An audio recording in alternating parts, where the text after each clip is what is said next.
With so many different platforms, Instagram, Facebook, LinkedIn, YouTube, and their purposes evolving daily, navigating social media can be, well, complicated. Welcome to the Social Media Sucks podcast from Cubco. Social media. Really sucks. Where we unpack the latest trends and help remove the suck from social media. Welcome to the Social Media Sucks podcast, brought to you by Cubco. So you're tuning in for a dose of marketing and the scoop of the happenings in the ever-changing social media landscape. And today with me is Country Communications Manager at IKEA Denmark, Christian Moreau. And as always, we proudly present our CEO, Chris I'm Carbonas. always here. I'm always here, guys. You're always Never the CEO. going. Yes, I'm Always the CEO. Maybe not forever. I'd like to. Artie, you want to take over? Our camera guy's like, yep, I'll be CEO. Yes, of course. Yeah.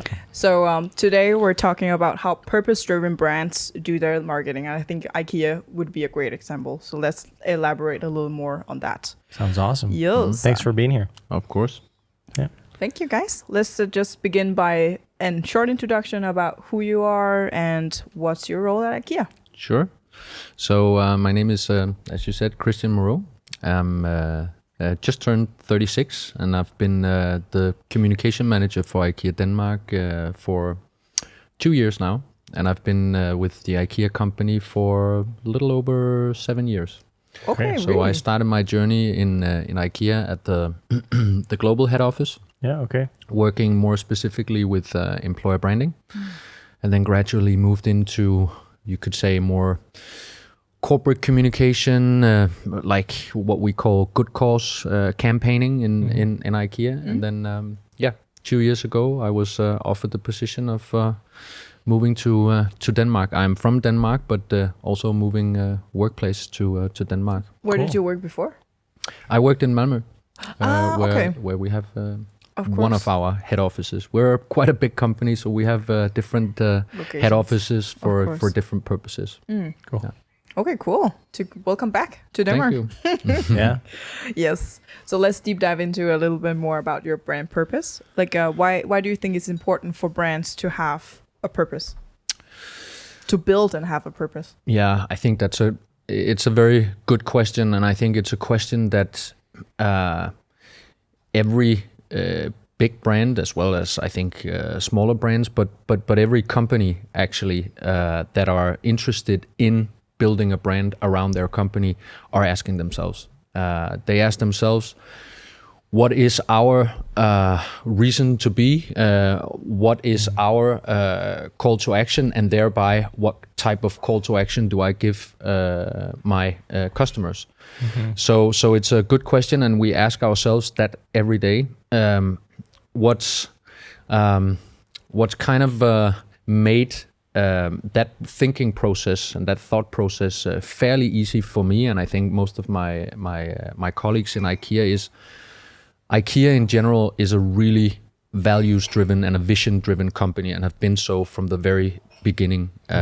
Even back when we were founded more than 75 years ago, from our founder Ingvar Kamprad, who was a really strong character, had a really clear belief set, clear value set, and where he kind of coined the phrase of our vision to this day, to create a better everyday life for the many people.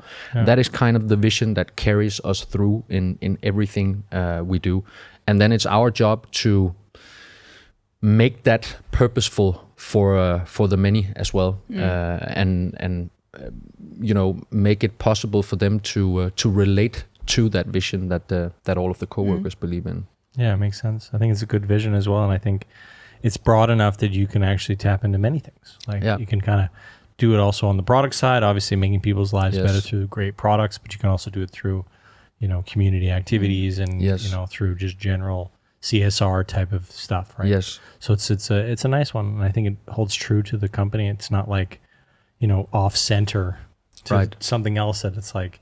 It's not like oil companies like, we're saving the planet. It's like, well, that's kind of not what you're doing, but you know what I mean? So I think it fits really well, and it's nice to see that you guys have leaned into it. Yeah.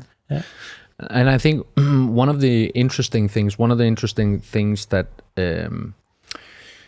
that also became apparent for me when I entered the company was, I also moved from home when I was 18 and had to build a new home and had to buy furniture, and the only company that was able to provide with furniture, a fully fledged apartment with furniture was IKEA. So I went there not really ever knowing what was the reason behind the low prices, other than maybe that's a company strategy. But the moment I entered the company and understood the history and the culture and especially the vision, I understood that the whole purpose of scalability and thereby low prices was in fact to honor that vision. It was to democratize good design. Yeah. It was to enable everyone in the world to create a better everyday life for themselves at home through home furnishing. Yeah. And I still, when I talk about it, it still gives me the chills. And I think that is what company purpose needs to do. It's supposed to give you that feeling that whatever you do every day when you go to work, it matters. It matters. Yeah. And it does, at least for me and for my colleagues. And it's great to see that your company purpose directly translates into commercial benefit, actually. Yeah, exactly. Yeah. And I think it does it very well. And I don't think anybody could imagine a world without IKEA at this point. Right. And I love that you said democratizing good design, because I think that is a core thing. And of course that translates into a better life, because you have things that are, attractive, that don't cost an arm and a leg. And yes. You have everyone loves to, have a good home and to make that home a place to be. Yes. And I think that it certainly is the thing that you guys have done the best out of anybody on the planet, right? So it's quite cool. Yeah. Great. Nice. Yeah. I want to approach this commercial benefit a little bit more, the commercial aspect. Like, how do you see your consumer behavior? Do they get your purpose? Do you feel like can you convert that? I think they get it indirectly. They get it indirectly because what we go to work to ensure every day as a coworker is exactly to democratize, make it available for the many people to create a better everyday life. And I think just what you were on to, showing that that for the past many years we've been at the very forefront with that and really been reaching the many people. The fact that we have 100% brand recognizability in most of the markets, at least here in Denmark, we have. You cannot stop someone on the street and ask them whether they know IKEA or not, and then get a no. You get a yes every single time. So in that sense, we've you could say we've done a good job. So I think, but I don't think necessarily, I think it's a part of our daily routines with communication and marketing is to tell that story and involve people in that story. But what we also know is that at the end of the day, consumers are first and foremost interested in, functionality and a good deal.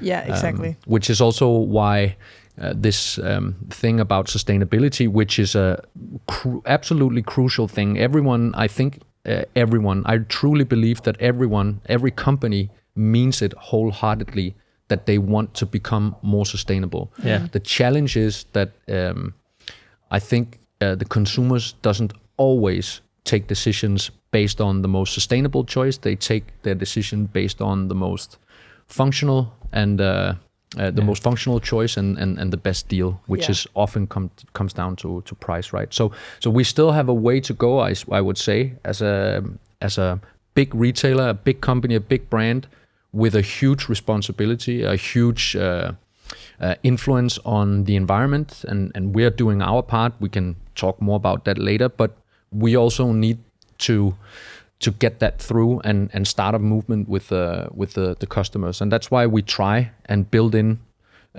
smarter solutions, more sustainable solutions in just the offer that will just be there available for the customer. So they feel it in that sense, if that makes sense. They feel it indirectly. Yeah, it does. I think it's a healthy perspective, because I think people buy what they want to buy. I mean, the new iPhone is out. Right. Am I really looking into how sustainable that production is, or how, how many people's lives might be, adversely affected by that product? At some point you go, okay, I just close my eyes and buy, right? Because I don't necessarily want to think too much about it. And I think, but at the same time, like, we are demanding that companies are doing better, and businesses all over the world are doing better, and it's okay for that. And I think where it gets a little not okay is when it becomes like really too far, where it's like, what do you mean? Well, when it's like, when it's like we demand that, when you ignore that human side of you, that that you're definitely not like. I think that happens a lot. It's intention versus reality, right? Yeah. Like we all do. We have, new values of being buying more sustainable, be more socially conscious or whatsoever. But at the end of the day, sometimes I guess it's still the matter of function and pricing and, For sure. Yeah. If the function is not a part of it, that we know firsthand at IKEA, because we reach so many people and we have a range and an offer that's so diverse, so we can quite easily and quite quickly see whether things are being perceived as not only functional and but also perceived as a low price and also perceived to a certain extent, at least, as a sustainability or as a sustainable product. And now we're just talking about sustainability, right? When it comes to purpose, I mean, I would say purpose is so much more than that. It's also how you as a company take responsibility for being a diverse, inclusive workplace where everyone feels equal and all of those things. So there's many aspects of the purpose side. But if we dig a little bit deeper into the sustainability part, one of the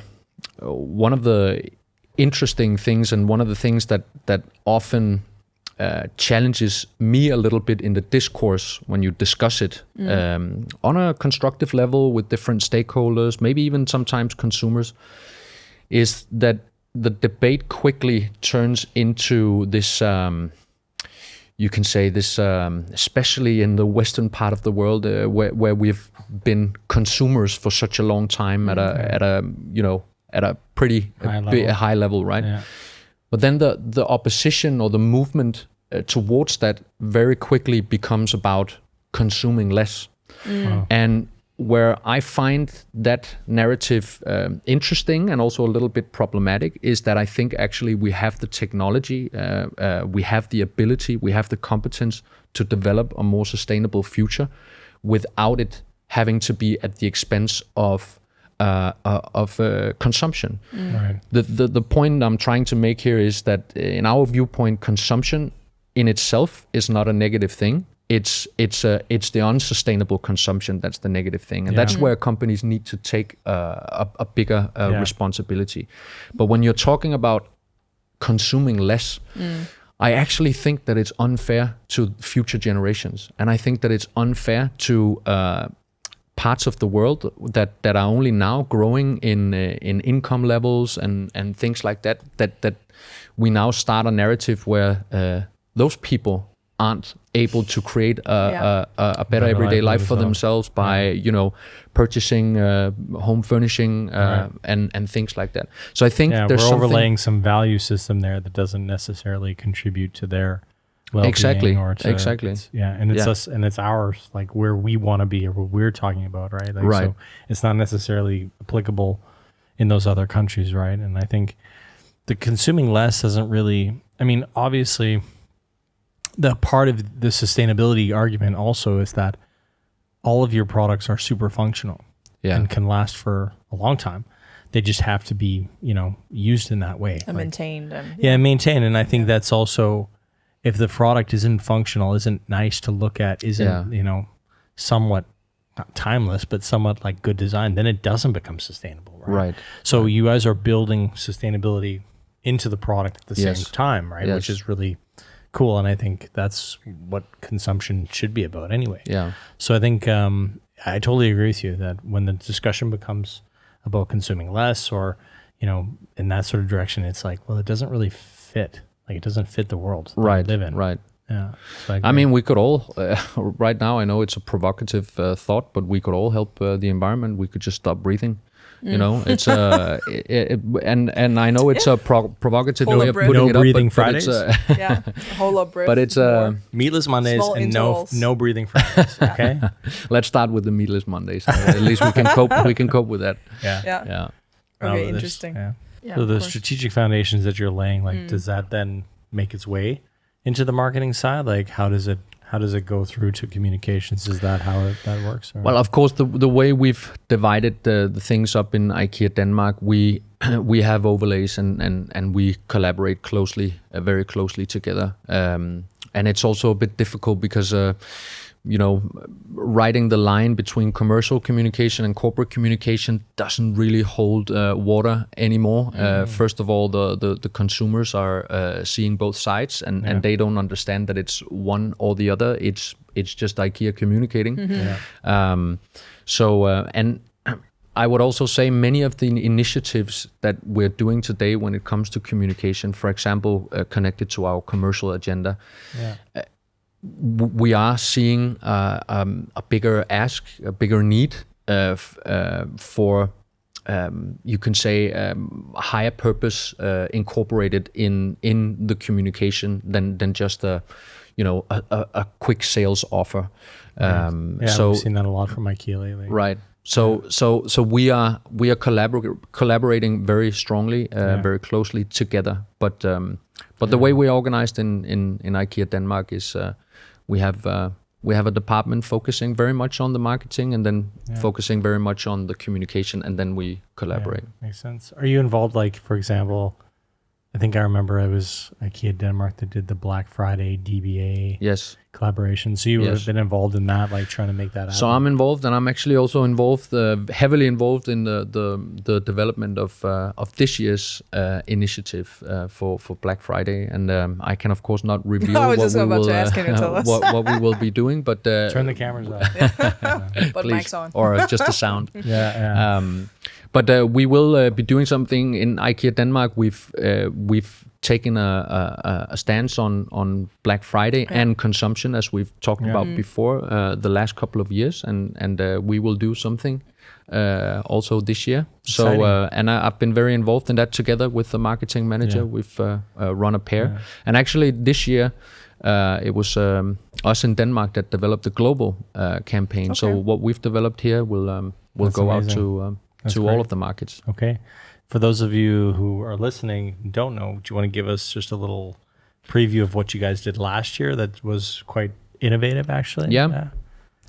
Well, last year we used the opportunity or the occasion of Black Friday to focus on introducing our buyback and resell service. So last year we decided that one of the ways of us to offer again more sustainable choices for the consumers, and as a part of our transformation journey as a business to becoming circular, more circular business, we introduced this buyback and resell service. And what that fundamentally is that if you have an IKEA product, you can go back to us and we'll buy it back from you, and then we'll tie it up and make sure that it's still completely well functioning and all of that. So all the safety measures are in place, and then we resell it for an even lower price. I love that. So so that was the idea, and then of course we tried to communicate about it in a creative way. And the year before, we had a collaboration with DBA, the Danish version of eBay, and I had a collaboration with them where on the day of Black Friday we directed all of the traffic to DBA for people to buy secondhand. So we know it's a big day, and we don't want a big consumer day. We know it's a day where everyone's out to make a bargain, and it's not in our place to say that people shouldn't go out and do that. Our viewpoint on this is how can we contribute to that consumerism in maybe positive way, in a more positive or more sustainable way. Yeah. The reason I like that is because then it's already built. Yeah. You just have to That's pick why. it up. That's why I like buying used IKEA stuff. It's already built. Yeah. All the pain, all the agony is already done. Yeah. I have an IKEA bed. Took me and my friend 6 hours to build it, but it was complex, and maybe we were not the best at kind of reading the bed guide. do you But got? it took 6 hours. That's Maybe- insane. maybe and it's we weren't drunk or anything. It just Or maybe it's because you don't have enough IKEA furniture. I don't think it's that difficult, but maybe it's just me. Yes. It's just because I'm It's not not that difficult, handy. it's just- I picked the wrong friend. I guess Yeah, okay, to do maybe, that. I yeah. think I picked the Yeah. wrong friend. And next time I'll know Did you better. guys take a break for 4 hours to No, we eat didn't. food? It was really intense, actually. Okay. That's like insane. it. So I get your struggle of not wanting to build them because it's not for me. Yeah, I either. paid a guy to build those. Those are IKEA over there. Yeah, Everything okay. we have is Wow. IKEA except for Yeah, I this have a table, lot of actually. IKEA stuff. I have the very popular bamboo closet. That's The Stockholm closet. Yeah, a lot of Yeah. people really Yeah. love that, and I got that before it was popular.